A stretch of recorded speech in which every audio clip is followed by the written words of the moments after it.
Hello and welcome, my name is NOVARIS and today I'd like to speak to you about the Magicka Nightblade build for the Wolfhunter DLC. There's a couple differences between this build and the previous build, mostly in the gear setup side of things. I am still using max health, max magicka for tests like this, mainly because you can actually sustain in trial situations if you have those synergies going. That's not true for every trial, but most of them. So at the moment I'm a stage 4 vampire, I have max health, max magicka food, and I run the thief Mundus stone. So there's a couple things I want to go over in this video. The first thing I'd like to go over is the DPS Parses. The second thing I'd like to go over is the gear setup. Then I'd like to go over the skill points, the champion points, and then finally I'll show the rotation. So I'm planning on putting the 2 and 3 bow proc rotations in that section of the video.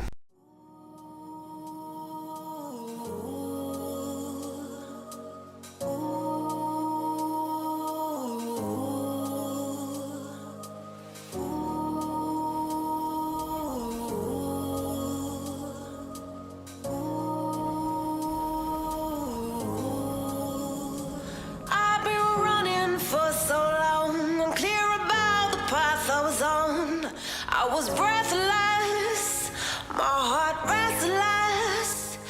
Every turn felt like it was wrong, but I kept going to show I was strong. Pushing to my own song, but you came, you made me see the weight I put on me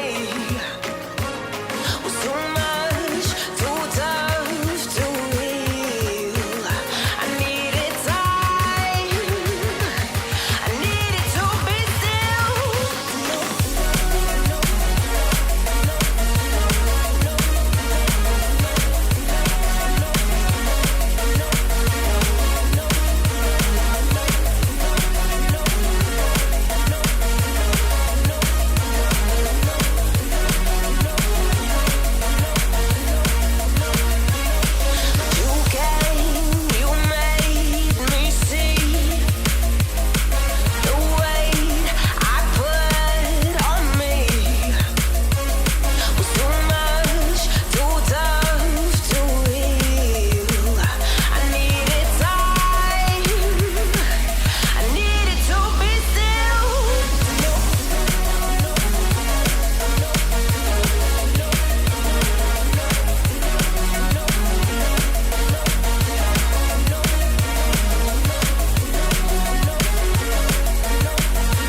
I'm letting your light shine, I'm letting your love work through me.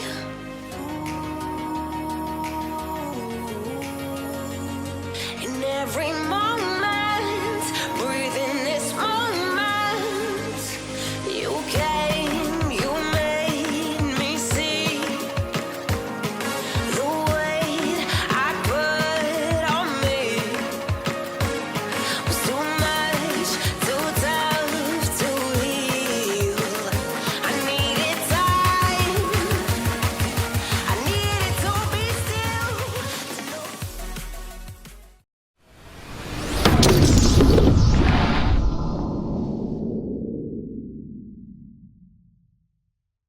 Okay, so let's go over the gear setup.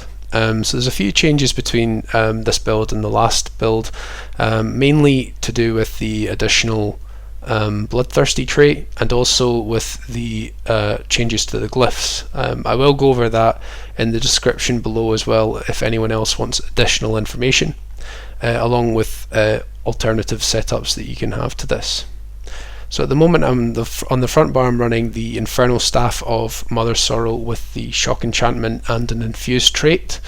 The 2-piece gives us maximum magicka, but for the rest of it it's providing us with a significant amount of spell critical, more than any of the other setups will as readily. So you can see that really in the front bar here with 76.2% spell critical. It's quite significant. On the back bar we have the Maelstrom's Inferno Staff with a flame enchantment and an infused trait. So the same traits, different enchantments. The two item bonus, or just having it slotted, will provide us with more damage to our light attacks. I'm also running 2 pieces of Zaan's. They have to be heavy and medium to get the undaunted bonus, because the rest of the setup is going to be found, it's not going to be crafted. So I am wearing 5 pieces of Siroria. All of this is in Divines. And the 2 jewellery pieces, 2 of them have Bloodthirsty, 1 of them has Arcane. All of them have spell damage glyphs on them. The other thing to mention is that all armour pieces have Magicka enchantments.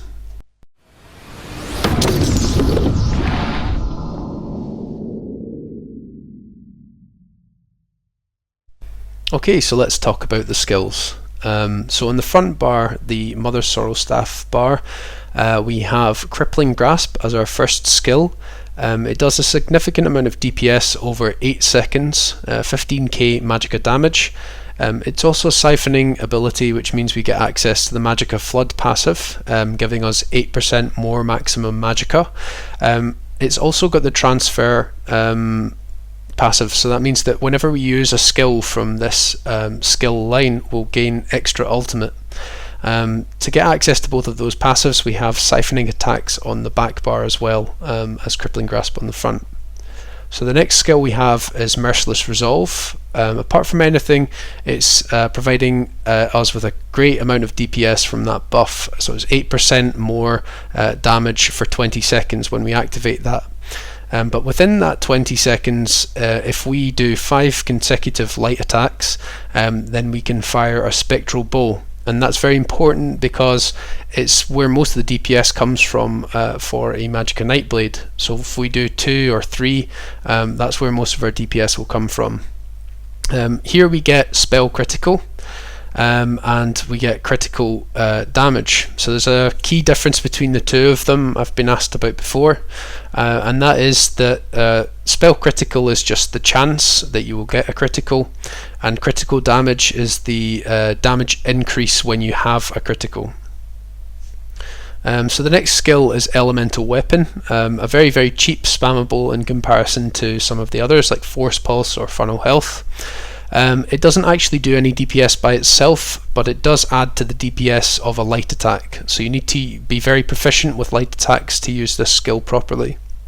But it also gives us with a burning, chilled and concussed status effect. Apart from that, we also get the added bonuses from the passives. So Spell Orb gives us some additional damage, Concentrated Barrier gives us some more protection, and Deliberation, whenever we use these skills, we also receive less damage, more so with Channeled Focus because it's a channel ability.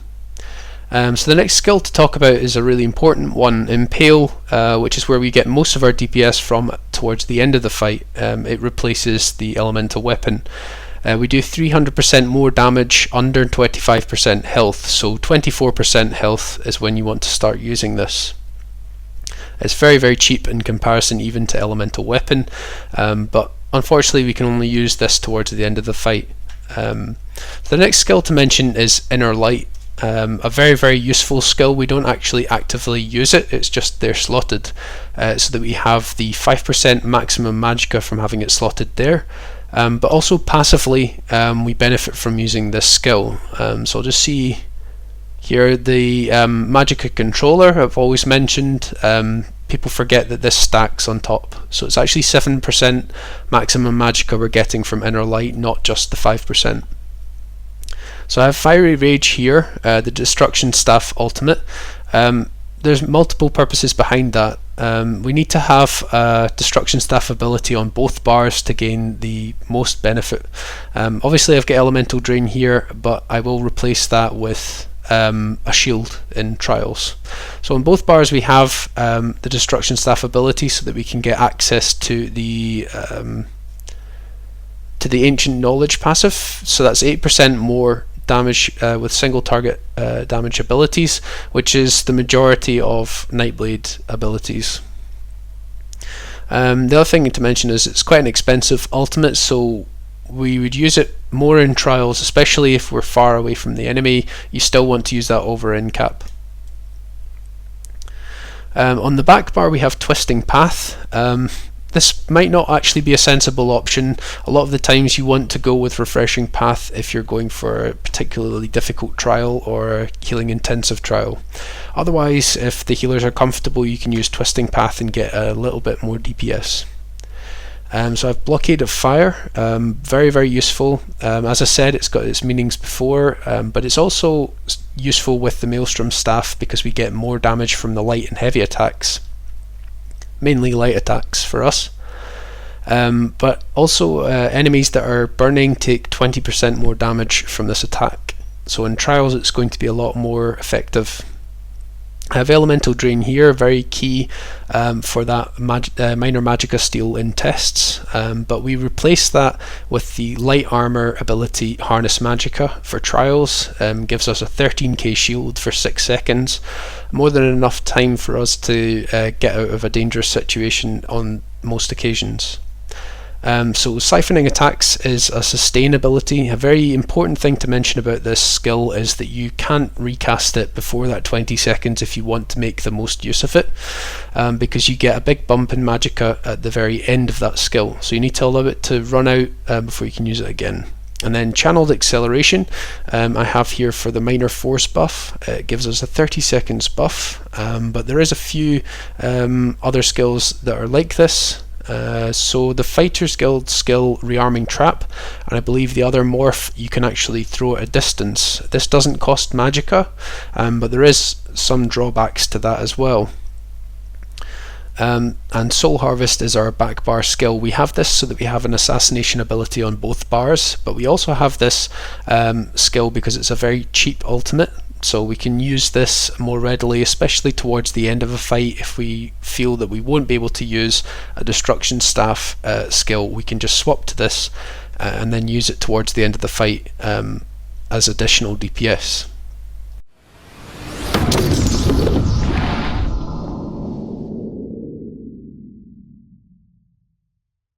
Okay, so let's go over the champion points.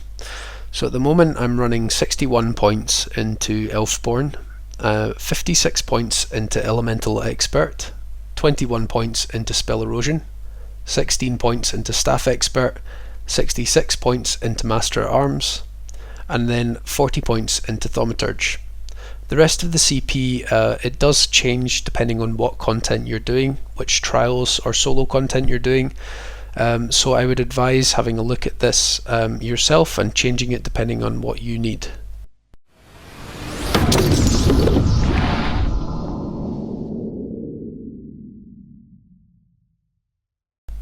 Okay, so we're now on to the rotation section of the video. This is 3-bow proc rotation, and I didn't actually come up with this one myself, so I will leave a link below in the description for you to see the YouTuber who originally used this rotation. Believe me, he's worth watching, so if you can like and subscribe his channel, I'm sure you'll find a lot more interesting content there again in the future. So after I've done this 3-bow proc rotation, I'm going to do a very simplified 2-bow proc rotation as well, just for people who don't want to jump right into the 3-bow proc.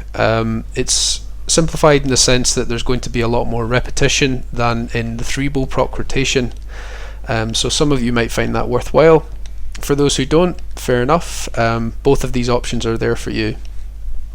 I just want to take this time as well to thank everybody for helping me get to 2,000 subscribers. It's a massive accomplishment, and I didn't think we'd be here from, a couple months ago from 1,000 subscribers, so it really means a lot to me. I just want to thank the community and thank everyone who's involved. Hopefully I'll see you again soon, and thank you very much for watching.